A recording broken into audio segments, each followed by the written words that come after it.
Hey everyone, I hope everybody is doing well. Today I'm just going to talk about my epidemiology article.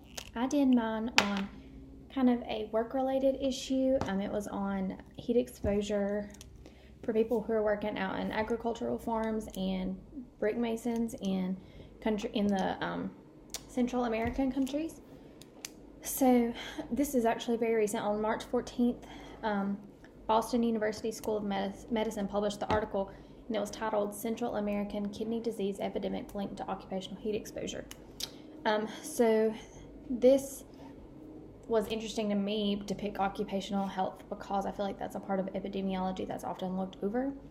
But basically, to summarize, they started to notice an elevated amount of brick masons and people that are working out in the fields that were presenting with chronic kidney disease.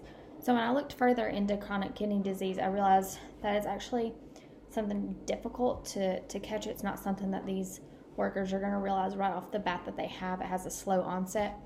And symptoms of kidney disease would include swelling, muscle cramps, often itching, fatigue, increased urination. But unfortunately, sometimes it's a slow onset to the point where it can be difficult to reverse once the symptoms start presenting. So they surveyed several workers, and the results showed that 12.1% of the brick workers had stage 3 chronic kidney disease. And again, these were those who were working in the ovens and their older age individuals. But what was interesting is they also had a family member with chronic kidney disorders. And they also found that they were drinking less than 3 liters of water during their shift. Those who were reporting less water consumption had a higher risk for kidney dysfunction as well. This disease is not definitively linked to sex. However, they did survey women and noticed that they did not present with any inadequate kidney function. The researcher Samuels mentions further that they want to look into this further to see if kidney diseases are, it could be this chronic kidney disorder in this area can be linked to sex.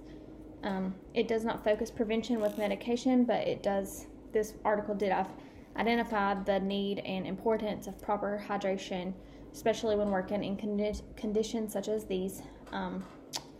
Central America, so I know it's very hot and difficult working conditions.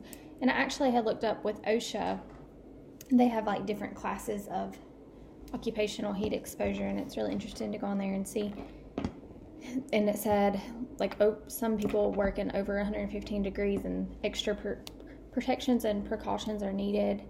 And I think that's something that we can, in public health, have some education surrounding that, because I feel like sometimes that's overlooked and not utilized.